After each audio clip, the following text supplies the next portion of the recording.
যে চীন থেকে শুরু হয়েছিল করোনা ভাইরাসের তাণ্ডব, সেই চীনেই চোখ রাঙাচ্ছে নতুন এক আতঙ্ক, যা এরই মধ্যে সংক্রমণ শুরু করেছে 4টি দেশে।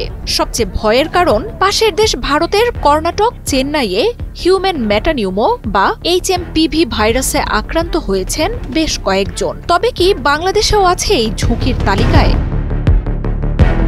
করোনার মতোই এই রোগটিও ভয়ালো প্রাণঘাতী রূপ নেবে কিনা তা নিয়ে শুরু হয় শঙ্কা। তবে সেই শঙ্কা নিয়ে আশ্বস্ত করেছেন চীন ও ভারতের বিজ্ঞানীরা। বলছেন, হিউম্যান মেটানিউমো ঠান্ডাজনিত এক সাধারণ রোগ। বহু বছর ধরেই সক্রিয় এই ভাইরাসটি বিজ্ঞানীদের কাছে ভালোভাবেই পরিচিত হওয়ায় এই নিয়ে আতঙ্কিত না হওয়ার কথা জানাচ্ছেন তারা। চীনের disease control and prevention centre CDCর বিজ্ঞানীরা বলছেন, ওয়ালটন এসিতে ইনস্টলেশন একদম ফ্রি।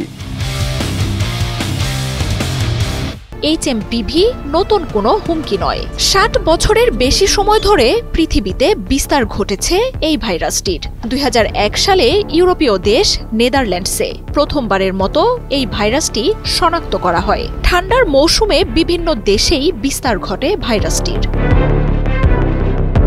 HMPVর বিশেষ কোনো উপসর্গও নেই। শ্বাসযন্ত্রের অন্যান্য রোগের মতোই HMPVতে আক্রান্ত রোগীদেরও একই উপসর্গ দেখা যায়। সর্দি, কাশি, নাক বন্ধ হয়ে যাওয়া, হজমের সমস্যা, ক্লান্তি ও জ্বরের মতো উপসর্গ দেখা দেয়। বেশিরভাগ ক্ষেত্রেই HMPVর সংক্রমণে উপসর্গগুলো তেমন জোরালো হয় না। HMPVর ভয়াবহতা করোনা বা ইনফ্লুয়েঞ্জার মতোও নয়।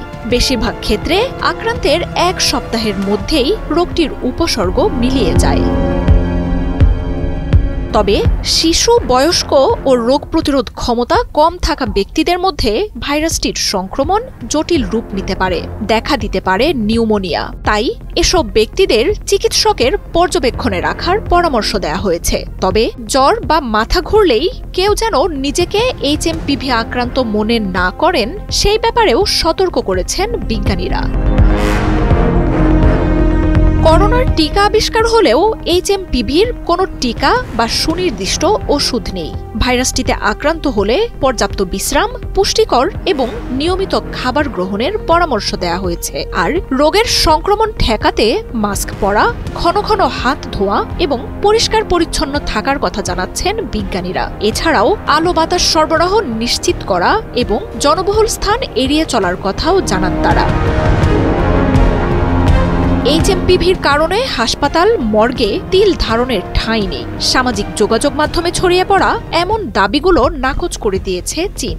করোনার মতোই আরও একটি মহামারীর শঙ্কাও উড়িয়ে দিয়েছেন বিজ্ঞানীরা।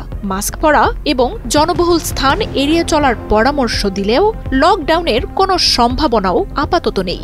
ভারতীয় এবং পশ্চিমা গণমাধ্যমগুলোতে শুরুতে আশঙ্কাজনক তথ্য প্রকাশ করা হলেও এক বার্তায় চীনের পররাষ্ট্র মন্ত্রণালয় বলছে, শীতের মৌসুমে যে কোনো দেশেই ঠান্ডাজনিত রোগ বৃদ্ধি পায়। এমনকি চীনের রাষ্ট্রীয় বার্তা মাধ্যম CGTN বলছে, গেল বছরের এপ্রিলেই যুক্তরাষ্ট্রে ব্যাপকভাবে ছড়িয়ে পড়েছিল ভাইরাসটি।